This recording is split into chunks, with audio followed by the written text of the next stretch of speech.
Good afternoon, everybody. I am so happy to be with you today because we get to talk about photography. And not just photography, but photography is a way of seeing life too. And I became a photographer when I was 6 years old. Santa Claus brought me a camera, so don't tell me about it. And with that camera, it really did change my life. But it taught me a lot more than about pictures. It really taught me about how to see life. And no matter what's going on in your life, to be able to see things, to see the beauty, to see the things that are curious or interesting. It really is a lifestyle, actually. And now with everybody with smartphones and cameras and everything else, we're going to talk about the concepts of photography that we can bring into life that just makes it so much more beautiful and joy-filled, no matter what's going on. There's a first slide. I'll walk you through the slide, and then at the end we're going to go through some more images to show you how you in your day, every day, almost every moment of every day, if you just pause for a second, you're going to notice something that's absolutely wonderful and beautiful and memorable. And it sure helps get from one end of the day to the next, because the world is just full of this great stuff. So anyway, there's a couple of things. My first book was called Listen to Life, Wisdom and Life Stories. So I like paying attention. Then the Dad and Book, The Verb of Being a Dad, and so forth and so on. But what we're going to talk about today is really based on this other book. Okay, this is my first photography book. It's called The Seeing, Not the Taking. The idea is that anybody can take a photograph. All you have to do is push a button, right? But what we're looking at is, what do you see, and how do you see with all your senses? You know, if you close your eyes and you know, let your senses pick up. I tell photography students all the time that if you want to see better, close your eyes. And what's going to happen is, once all your senses are engaged, you're going to end up seeing the world very differently. So we're going to go through some of the concepts that are described in this book, which are photographic concepts, but then we're going to switch it over to life, how we see our life. So let's go ahead and get started. If I can push the right buttons right here, that'd be a help, wouldn't it? Okay, so life seen and celebrated. It's the seeing, not the taking. We don't just take each moment, we see and enjoy and relish every moment. And that brings us joy, balance, and courage. As photographers, you know, some of the language that we use as photographers is we take a photo or grab a shot, or nowadays in the digital world, it's a good capture. I mean, all these warm, fuzzy terms, right? And so, is that the way we want to engage with the world? You know, there's the story I used to use in a lot of the classes that I taught, where, you know, there's a young woman sitting at a table. It's an outside cafe. This is obviously a pre-COVID story. So anyway, you know, you think of the old movies that has a scenario like this, where the young woman's sitting there and she's having her coffee, and a couple of tables over, there's a young man with a sketch pad, and he's sketching her photo, or sketching her picture. And then she looks over at him, and he engages her for a second. She blushes and looks away, and he keeps creating the sketch. And what the message to photographers is that you have to engage. Whatever it is you're photographing, you have to engage it. You can't take a shot, you can't grab a shot, you can't capture a shot. You engage with what it is. And as we engage in life, we'll see more of that too. Don't just let things slip by. You know, those of us have a lot of gray hair, you know, it's there's a lot that's happened, and there's still a lot to come, and we don't want it to just slip by. So using some of these photography terms will help. We use all five of our senses. You know, I tell photography students, for example, if you're going to photograph the beach, close your eyes. Okay, now what? You feel the heat, you smell the salt, you hear the seagulls, you smell the burnt hot dogs, you know, 3 crowds down, and all these things inspire different ideas and images, and then you'll start creating photographs. So no matter where you are, it's around the house, you're on vacation, you're out and about. In fact, later on at the end of this session, I'll walk you through some photos that I did on a photo of the day project. I've done 2 of those now. They're very affirming and encouraging. I'll say that. So if we want to be able to see the world better, we want to see our life better, close your eyes. We talked about that one. But if you also want to see better, read. And, you know, maybe it's fiction, maybe it's poetry, maybe it's, you know, the more we learn, the more we grasp. I mean, you read an architecture book, and all of a sudden you understand the beauty of buildings more. You read poetry, and you understand people more. I tell my photography students who are interested in portraiture, you know, if you want to learn how to take portraits, you have to learn how to connect to people. And one of the best ways to do that is poetry. And if you want to see better, write. Okay, and that doesn't mean you have to write a New York Times bestseller, but God bless you if you do. But I mean, the main thing is sometimes just write a few notes to yourself, put them on a Post-it note, put them in a journal. That helps solidify that thought, that moment, that recollection that you had at that time. Again, we'll look at some examples of that later. These are the aspects, and not to scare you away, okay, but I'm going to explain them briefly and then show how the photographic construct fits into life. When I explain this in the Seeing Not Taking book and then in photography classes, what we talk about is the sequence that leads to the photo, and that is we live in a three-dimensional world. Light is our paint. We draw with light. That's actually what photograph means, is light drawing. That light creates an exposure on the film or on the sensor through light coming through an aperture for a certain period of time down the focal length of the lens, which creates, the adjustments you make in that will affect your depth of field, which is how deeply into the photo you can be in focus. Then we compose the image, and what you see is what you get. And then the issues of perspective, which is how things relate to each other in space, but also your personal perspective and the artist's perspective when you create the image. Well, those are the things that we talk about when we talk about photography, but it also happens in life. We talk about three-dimensional world in photography, but just life is so multidimensional. Nothing happens in a silo. Every person you contact has a very complicated life in their own right. And we may see them a certain way, but there's so much more story behind them.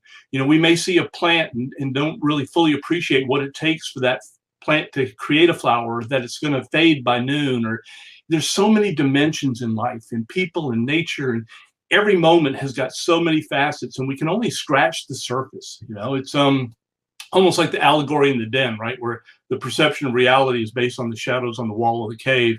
But we never see what's really, really true. Nothing's totally presented to us. So let's appreciate all the multi dimensions of life, of what we see.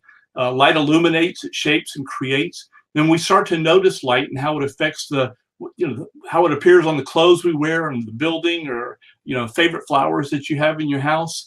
Light is what creates shape and form, and the color of light changes. Light in the morning versus light in the evening, light in the middle of the day, light on a mountaintop. The light changes, and it's beautiful when you're open to that. My still kind of new bride, we've been married 2 years now. She really enjoys being able to see things based in the light that they're in now. And it's something she hadn't thought about before. In photography, we create the images by exposure. In life, by the same thing, we get of our experiences, we get our knowledge, we get our wisdom by being exposed to life. Not shying away from it, but being engaged and exposed daily. Aperture is the opening of the lens, and how open are we in life? How open do we make ourselves to other people, to other things we can learn? Get out of our zone of what we know and learn something new. My wife and I took country two-step dance lessons a few months ago, and this boy doesn't dance, but I'm trying. But it's about how open are you to different things, and how open are you to experiences, and how open are you to seeing things differently. Shutter speed is, how long do we spend on something? It's kind of like the story I shared about the woman and the guy at the cafe, and he watches her as he sketches. How long do we allow ourselves to be in the moment, or does it just flip by, or do we pick up our phone and do a text message or something? Allow that time for that exposure to happen to us. Focal length is how long the lens is, which determines how wide of an angle of view the camera sees, right?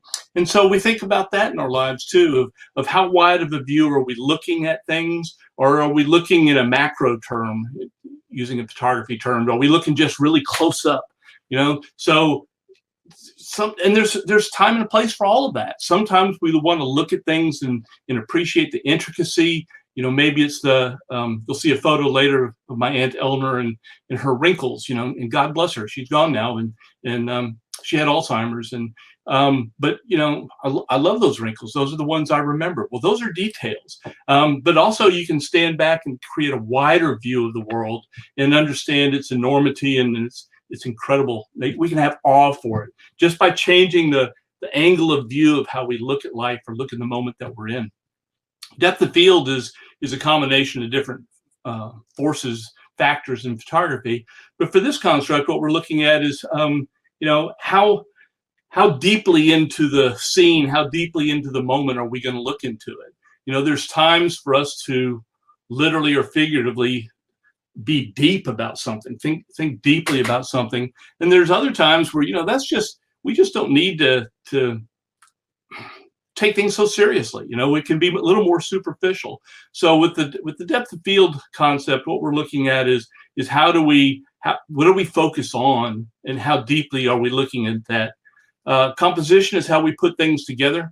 I had in photography, we use rule of thirds and other systems, but I was teaching photography in University of West Bohemia in Pilsen, Czech Republic some years ago. And as I explained composition, one of the students who didn't have as much vocabulary, she said, so composition is to compose. And I said, man, can I give you a hug? That's exactly it. When in composition, it's how we put things in the right place. In music, you have the right note in the right place for the right duration to create the right sound. Well, in terms of composition in life, are we saying things in the right order, or the right importance? Are we putting the right things in place? Are we putting what's important where it needs to be, or are we putting trivial stuff in places it shouldn't be? But it's just, how do we compose, and how do we personally stay composed in the moment? WYSIWYG, that's a term that came out in the 80s with desktop publishing. What you see is what you get. And typically in life, not really.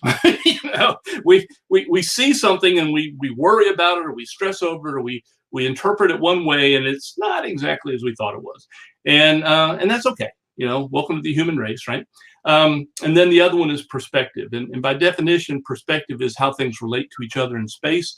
But it's also in photography, in this sense, I also talk about how the photographer needs to bring their own perspectives. The example that I give in classes is that if you have Joyce Kilmer, who wrote the poem Trees, if you have him photograph a tree, comes back from the dead to photograph a tree, and then you have an environmentalist who doesn't think trees should be touched, and then you have a timber farmer, all three of them have very different perspectives, okay, on that tree. And so how they're going to create the images will likely be very different.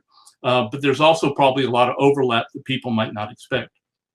So those are the terms that we use in the book, and I use in teaching photography, but they also relate to life.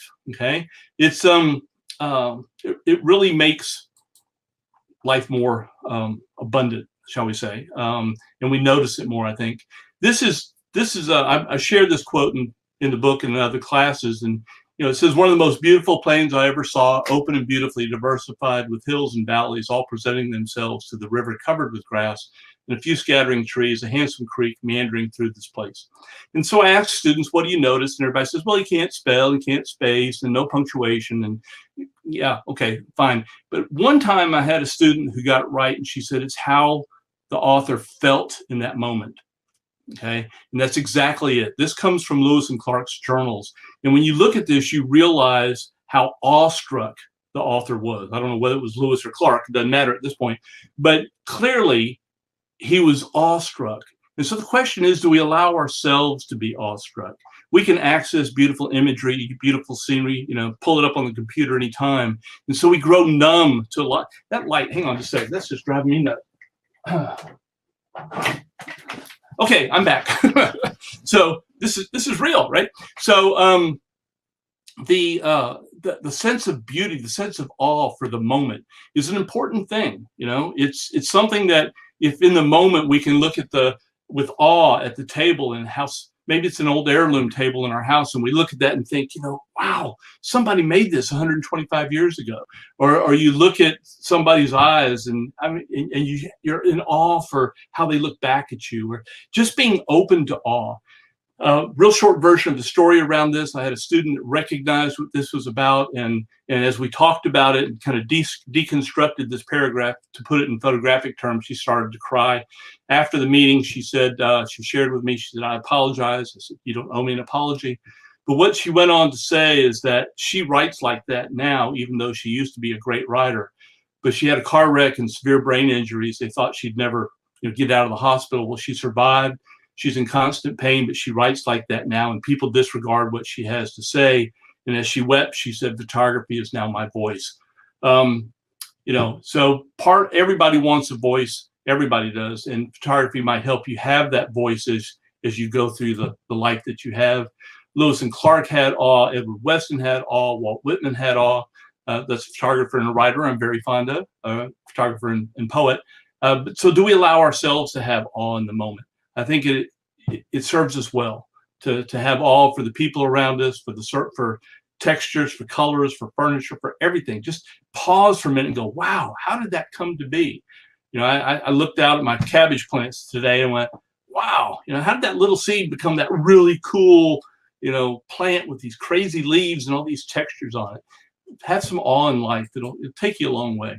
So this isn't just for photographers, of course. Seeing, not the taking. We do it in life. We see, hear, smell, taste, and feel life. You can almost taste the difference in the air when a rainstorm's coming, right?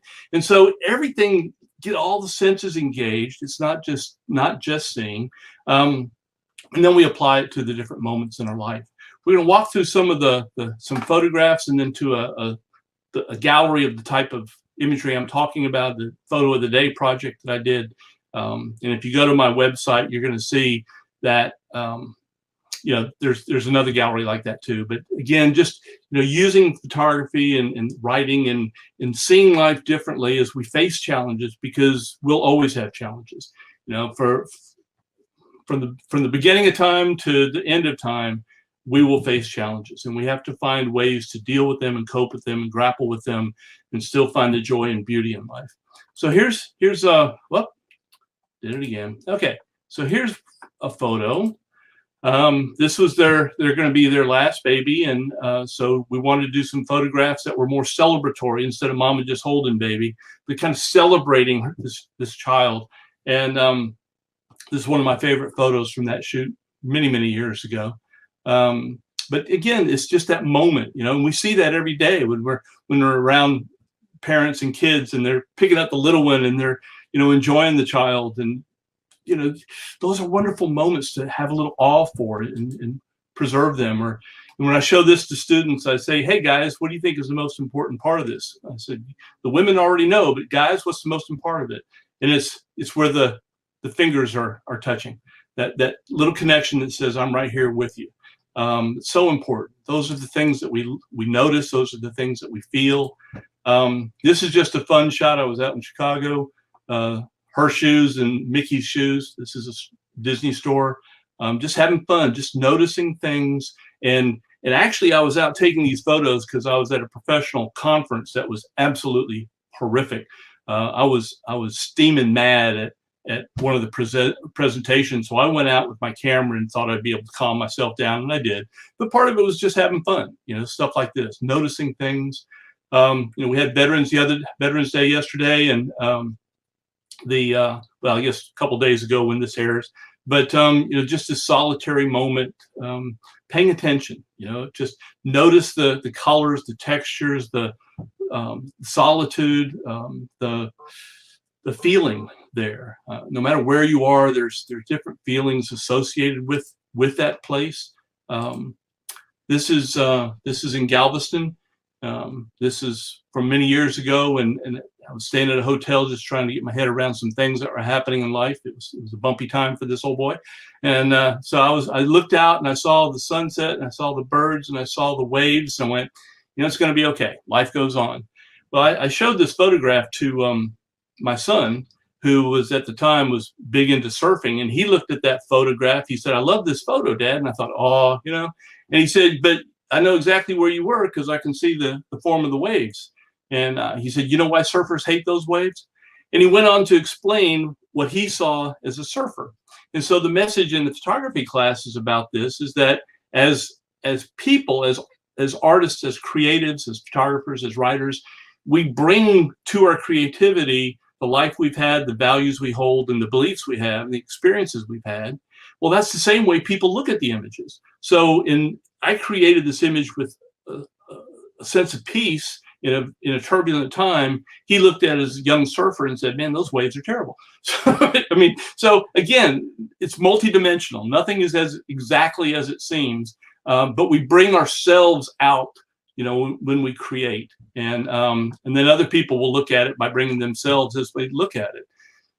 This portrait was done where, the smiles, all of a sudden the smile just dropped, and it was kind of a very private moment where she felt like, this is just me, and that's a artwork behind her that she had created. But that expression just really, really took me. And I think of, the other times I've talked to people and seen them and seen that expressions on their face. This is my Aunt Eleanor, God love her. At this visit, she thought I was me, my brother, my dad, her ex-husband, and other people we had no idea who they were. But she's Aunt Eleanor, God love her. And not a typical angle for a portrait, but the textures, the sense of kind of being a little lost. One of my favorite images of my aunt. My mom was long gone by the time I took this photograph of her sister. But that's Aunt Eleanor. Sometimes you just got to have fun. Okay. Is wet a verb or an adjective there, right? You just have fun, enjoy the moment, immerse yourself in the moment. Notice what's around you. We've got, let's see, 1, 2, 3, 4. Is that right? 1, 2, 3, 4 generations in this photo. It was, they wanted a family portrait, and I wanted to do a shot like this too. Now the bottom hand there, that grandmother's passed away. And this woman here now has kids of her own, and this woman could have many, but this is all the women in the family at that time, just seeing things differently, just in the moment, kind of pick up what you're really noticing and then create the images around that. This is obviously at a swim meet, makes it look like the kid's trying to walk on water, and guess what? You can't. So, like I'll use this in presentations on leadership and say, you can't walk on water and neither can your team, so quit trying. And, again, this is kind of a serendipitous photo. There's no way I could have timed it to look like that.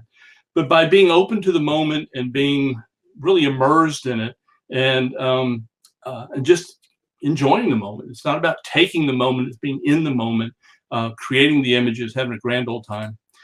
This is my mom and dad. Miss them both. I miss them both. Now, you'll notice this is done in 1965. Like I said, I've been messing with photography for a long time. And but it's funny, I didn't realize how important this photograph was until years later. A few years ago, I was looking at this photo, and it struck me that May of '65, I had just turned 9 years old. And I don't know when it was taken, because we couldn't always afford to take the film in immediately to get processed. But this would have been about the time, if I have my dates right, and I think I do, this would have been about the time that Dad went into remission from throat cancer. And once I understand that, then this photo is much more powerful. That hug, those smiles are so much more important, knowing that this is about the time Dad went into remission. Remember what I said, multidimensional, WYSIWYG, things are what you see is what you get. Not exactly. And this photo has become so important to me ever since I had that realization. Okay, the photography has been important for a long time. I was corresponding with somebody many years ago, and they said, when have you first felt proud of something? And I told them, and they said, well, you told me you were a poet. I thought you'd answer with a poem.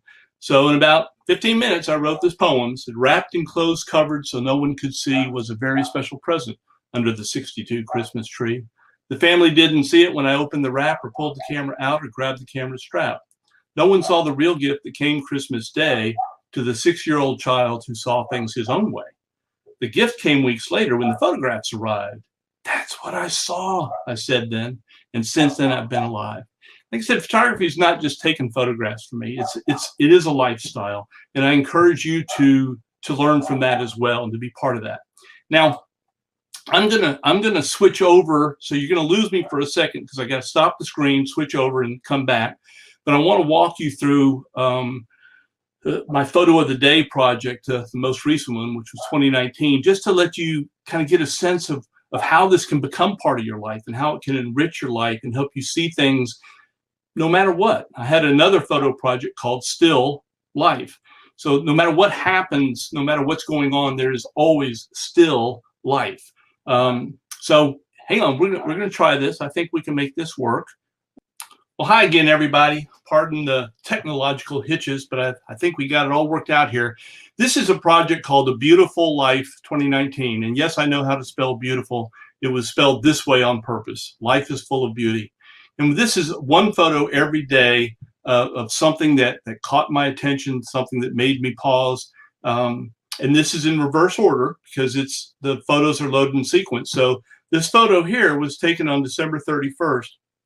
Of 2019, and you'll see here that what I did for every image, I also created a little thought on the bottom. And on December 31st of 2019, with this image, I made the thought that the last day of the year draws to a beautiful close. This image completing the project. Amidst the clouds, as in life, there's a hint of a rainbow ahead. You have a beautiful life. See it every day. And I showed this photograph to my wife, and she goes, "That looks like a big angel." And that's right over the telephone pole, the way the clouds are formed. And so again, what you see is what you get, not necessarily. You see things differently. Okay, different people will notice different things in an image. You've got the photo here of the holly berries with the flag in the background. It says holly berries stand out against the flag, whipping in the wind. Makes me think of our military in the song, "I'll Be Home for Christmas."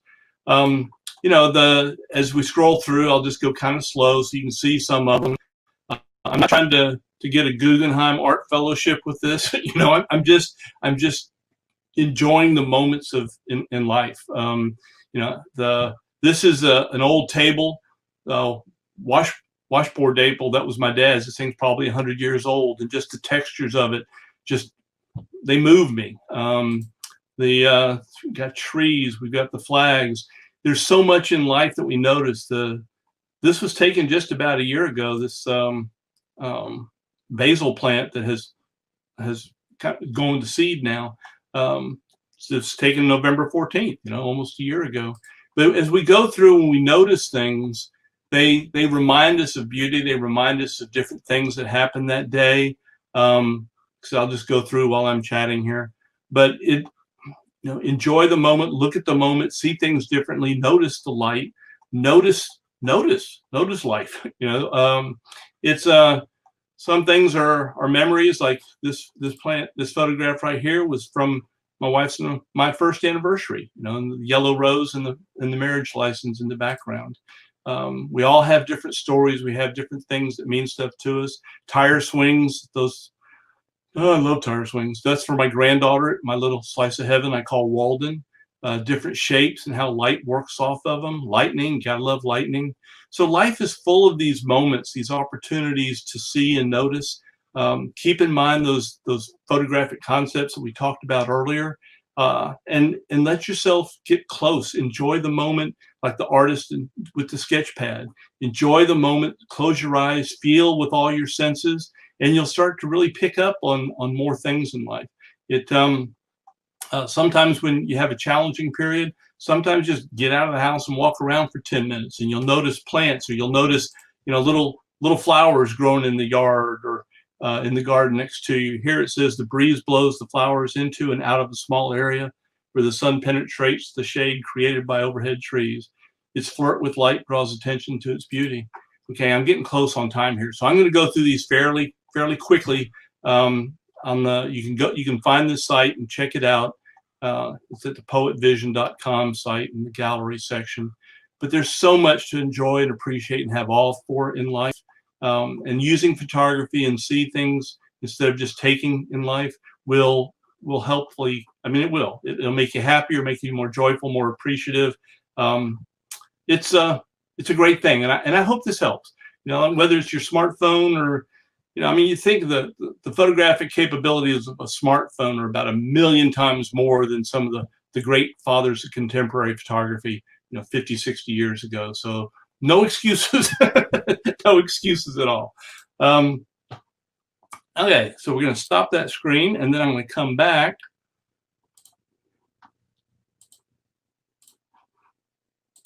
Here we go. Okay, so now then, I think we're back. And Darianne, do you have any questions? There we go. Trying to add myself in. Yeah, I really enjoyed listening to everything that you just talked about. Similar to you, I think I got my first camera when I was about 6 years old. My grandpa gave me his old film camera, and ever since then, I've been taking pictures, and that's led me to this job now. Even Very my good. job now is part of it, at least, is going to these different events that we have, our programs, and capturing those little moments that you talked about. Yeah. Someone remembering a song or recognizing their friend that's a volunteer that they've grown this relationship with. And it's so fun to be able to say that that's my job. I really enjoy noticing these little moments and being able to capture those times in history. So that's you're great. definitely speaking my language this whole time. Right. I've been to a couple of y'all's luncheon meetings when I lived in the Clear Lake area, and people holding hands or people looking at each other with these incredible expressions of love and support. And there's some where they're, I remember one man, he looked so tired as a caregiver. He was so tired, but there was a beauty to that tiredness, and so, yeah, you've got a good gig. You've got a good gig. I really do. Great. I absolutely love what I'm doing here. And the fact that I get to work with so many just great people, like, it's so fun. But back to the topic today. Again, I thought it was great how you were talking about just saving those little moments in time, especially with caregiving, how things can kind of change so quickly. Saving a moment, especially when it's a good moment and it brings you so much joy just to look at it. One of my favorite things is looking back at all my old photos and just thinking about what was happening at that time and that place. To your point about looking back at older photographs, that's a huge point. My son's a photographer too, and he and I were talking about the importance of not being too eager to throw your photos away. Don't edit out too much too soon. I said, just like that photograph of my mom and dad, it was 45 years later before I really got a full appreciation of what that photo really meant. What was really going on in life that time. And so a photograph gives you an opportunity to, we talked about perspectives, right? Well, the perspective you have of the photograph now is going to be very different than the perspective that you have 10 years from now, because life has happened.